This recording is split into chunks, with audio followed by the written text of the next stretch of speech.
एक किसान अपने गांव की परेशानियों से बहुत दुखी था। किसी ने उसे अपने दुखों के निवारण के लिए बुद्ध की शरण में जाने को कहा, जो कुछ दिनों के लिए यहाँ से कुछ दूर एक गांव में आया है। वह निश्चय ही तुम्हारे सब दुखों का निवारण करेगा।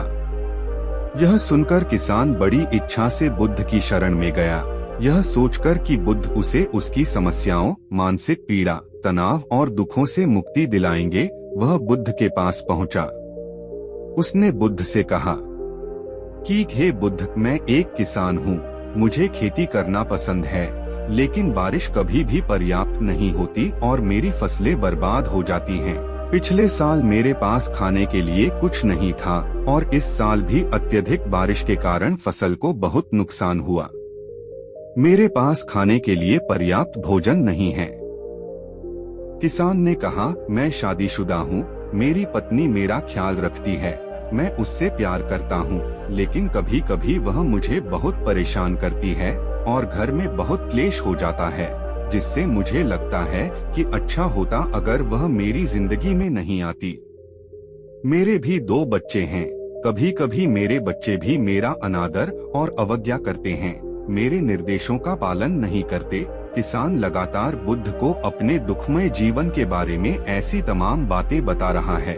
बुद्ध उस दुखी किसान की समस्या को ध्यान से सुनते रहे।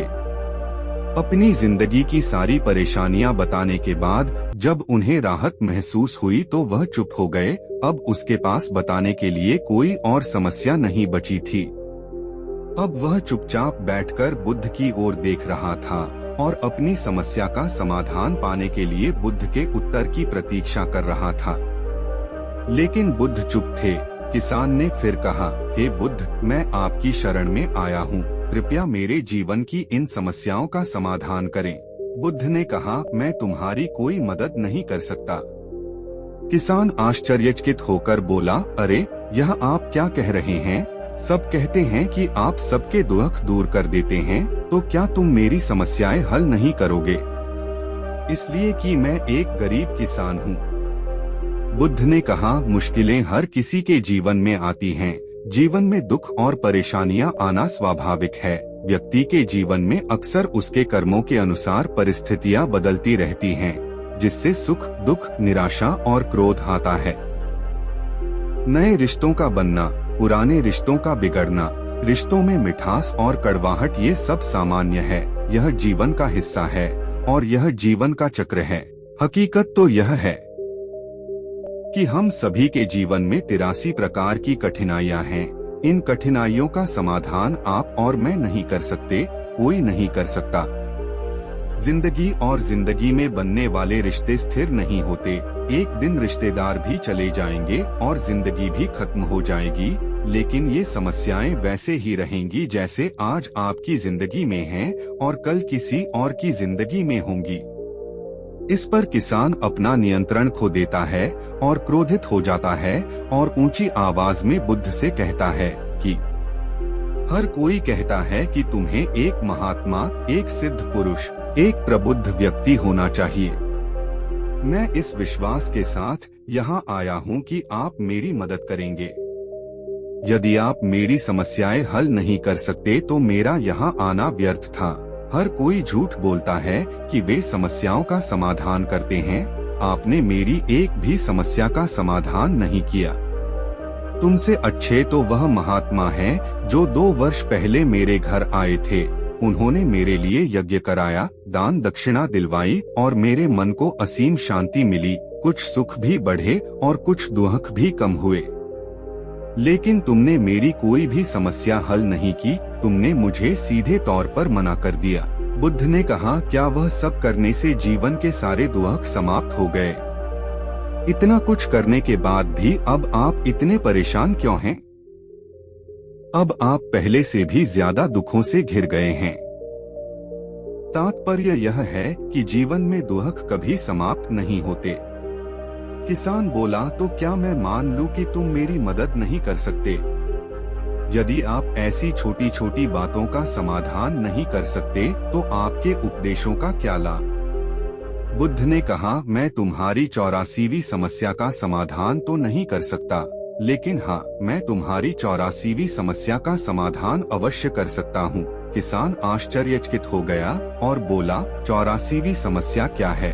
बुद्ध ने कहा, यानी कि तुम अपने जीवन में कोई समस्या नहीं चाहते। आपकी सारी समस्याएं इसी समस्या के कारण उत्पन्न हुई हैं। यदि आप इस तथ्य को स्वीकार कर लें कि जीवन में समस्याएं मौजूद हैं और समस्याएं जीवन का हिस्सा हैं, तो आप जीवन की समस्याओं से विचलित नहीं हो पाएंगे। आप जीवन में आने वाली समस्याओं से विचलित हो जाते हैं क्योंकि आपको लगता है कि आप दुनिया के सबसे दुखी व्यक्ति हैं, जबकि सच्चाई यह है कि हर किसी को अपना दुख सबसे ज्यादा महसूस होता है। लेकिन जिस दिन आप यह समझने लगेंगे कि मेरा कष्ट अन्य लोगों की तुलना में बहुत कम है, उस दिन से कोई भी दुख आप पर प्रभाव नहीं डाल पाएगा। जब तक आप नहीं चाहेंगे कि आपके जीवन में कोई परेशानी न आए और आप हर दुख दर्द से बचे रहें, तो यह संभव नहीं है। ऐसे में छोटा सा दर्द भी आपको बेचैन कर देगा और आपकी मानसिक शांति भंग कर देगा। अगर आपके जीवन से परेशानियां पूरी तरह से दूर हो जाएं, अगर आपको हर दिन हर पल बिना दुख और कठिनाइयों के जीवन जीने को मिलेगा, तो आप ज्यादा दिन तक ऐसा नहीं जी पाएंगे। एक समय आएगा जब आप हर दिन एक ही तरह की जिंदगी जीने से पूरी तरह से तंग आ जाएंगे और ऊब जाएंगे, क्योंकि जीवन में किसी भी चीज की अधिकता जीवन के लिए भयानक समस्याएं पैदा करती है। आरामदायक जीवन जीने से आप मन और शरीर दोनों से विकलांग हो जाएंगे, तो ऐसे जीवन का क्या फायदा जो बाद में आपको नर्क जैसा जीवन जीने पर मजबूर कर दे। जिस तरह खाना खाने का असली आनंद तभी मिलता है जब बहुत भूख लगी हो, और पानी पीने का असली मजा तभी आता है जब बहुत प्यास लगती है, उसी तरह जीवन के तमाम दुखों और परेशानियों को झेलने के बाद ही खुशी का आनंद मिलता है। इसीलिए जीवन में सुख और दुख अलग अलग रूप में आते रहते हैं। हम चाहकर भी जीवन से सुख दुख को खत्म नहीं कर सकते, लेकिन उनसे इतना ऊपर जरूर उठ सकते हैं कि कोई भी बड़ी समस्या मन को विचलित न कर सके। इसके लिए अपने मन को शक्तिशाली बनाएं, धैर्य रखें, प्रतिदिन आध्यात्म का ध्यान करें, ज्ञान बढ़ा। यह आपके जीवन की सभी समस्याओं का समाधान है। इसे जीवन की चतुर्मुखी समस्या का समाधान कहा जाता है। महात्मा बुद्ध का यह अद्भुत ज्ञान पाकर किसान संतुष्ट हो गया और उसका मन बिल्कुल हल्का हो गया। मन में जो समस्याएं परेशान कर रही थीं, उनके प्रति जिज्ञासा शांत हो गई। किसान ने अपनी आंखें बंद कर लीं और आनंद का अनुभव करने लगा। किसान को समझ आ गया कि वह अब तक क्या गलती कर रहा था और वह बुद्ध के चरणों में गिर गया। तो दोस्तों, मुझे उम्मीद है कि महात्मा बुद्ध की इस कहानी बुद्ध प्रेरणादायक के माध्यम से आपके जीवन की कई समस्याएं समाप्त हो गई होंगी या कुछ समस्याओं का समाधान मिल गया होगा।